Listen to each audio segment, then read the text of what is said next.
Pinag-aaralan na ng mga pro-RH o Reproductive Health Bill ang pagbabago sa ilang probisyon para maging mas katanggap-tanggap ang kontrobersyal na panukala.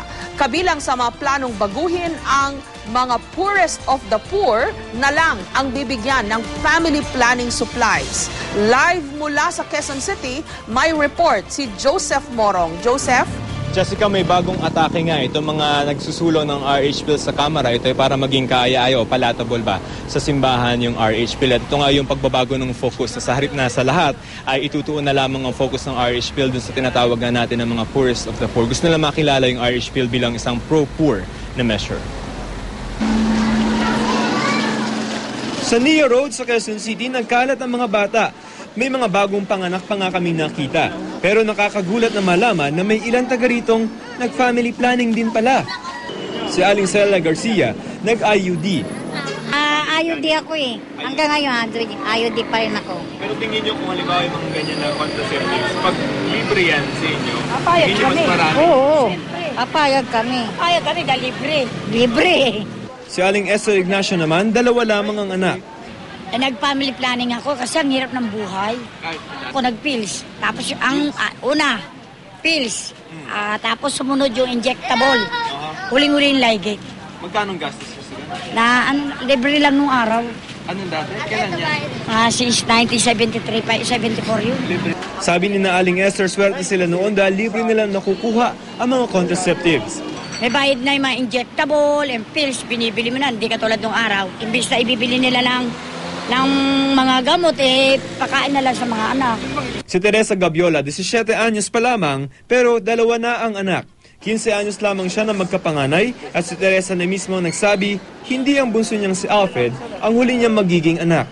Tingin mo, dadami pa yan? Sabi nila kasi bata pa raw po ako eh. Gusto mo bang madaming anak? Hindi. Dahil? Ngayon nga po, mahirap ang buhay.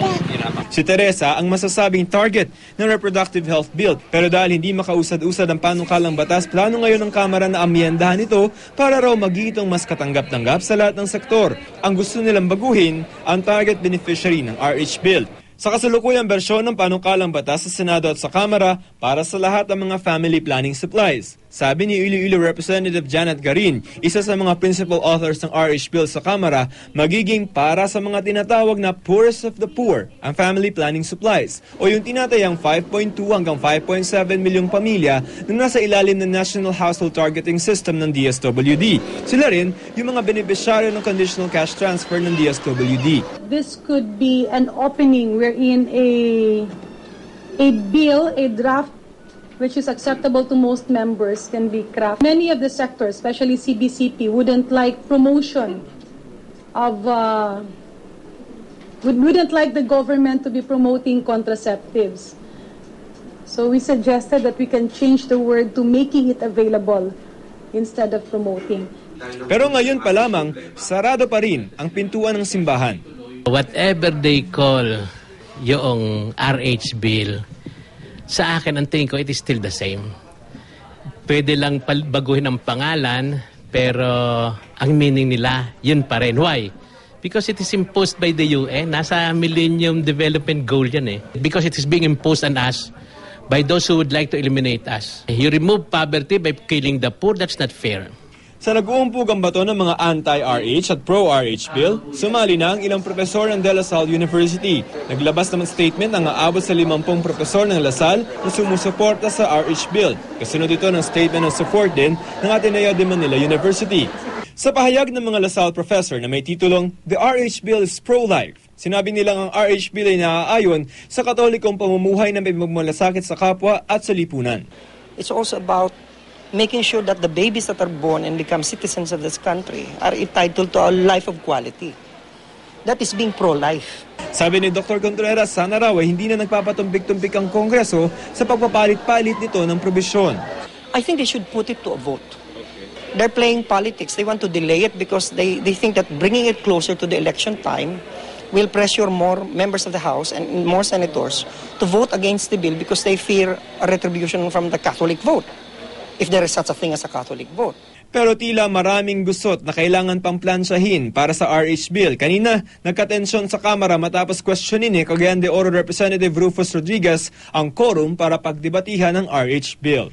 165 members, the chair declares the presence of a quorum. Point of order, Mr. Speaker. Mr. Speaker, I rise on Point a of order, question Mr. of Speaker. personal and collective privilege. Point of order. But mine is higher. There should be no call of order because there is no quorum. Excuse me, We Mr. are now Speaker. questioning. Majority Leader. Mr. Can Speaker. I finish, Mr. Speaker? It's a point of order. Jessica, sa Senado naman ay bukas ay last part na nung part 3 na nung turno and contra speech itong si Senador Tito Soto. Jessica? Okay, Joseph, curious lang ako kasi hindi nakita sa camera kung sino yung naging katunggali ni Congressman Rufus Rodriguez dun sa Kamara, dun sa kung may quorum ba o wala yung session kanina. Si Representative Cojuangco ay dapat magsasalita na yata kasi turn na niya yun to deliver. Kimi Cojuangco? Yes. Tapos si Neptali Gonzales yung nagpe-preside. Parang ang sinasabi nila is based on the Secretariat, may 150 plus na mga congressmen. Pero ang sinasabi nitong si Representative Rodriguez, base sa kanyang sariling bilang, ay 111 lang at wala daw quorum yun.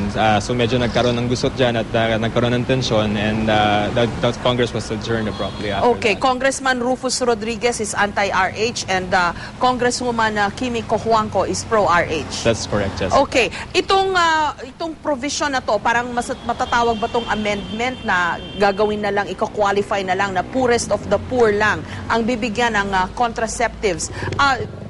Sa mga nagsusunong nito, they were hoping this is going to be some sort of a compromise. Tama ba? That is correct, ma'am. And aside from that, may iniisip din sila na pagbubuo ng informal technical working group. And yung group na yon will include representatives from the church. Ito ay para, kumbaga, sa labas natin pag-usapan yung mga objections, ano ba yung gusto nyo at yung pwede nating middle ground. Kasi I think they know na some lawmakers who are anti-RH, ang ayaw lang nila na masyadong marami yung bibigyan ng access at dapat hindi na gobyerno ang magbigay ng contraceptives, etc. And they were hoping they can sway these people on their side. Tama? That's right, ma'am. And aside from that, yung promotion, yung sinasabi ni Representative Garin, no, na parang yung iba, yung mga anti-RH proponents, sinasabi, why would you promote something like that? So parang sige, wag na lang natin gamitin yung promotion, pwede natin sabihin, make it available. Ibig sabihin, kung sino yung gusto na mag-avail ng mga services from the government, yung family planning services, ay pwedeng gamitin yon, Jessica.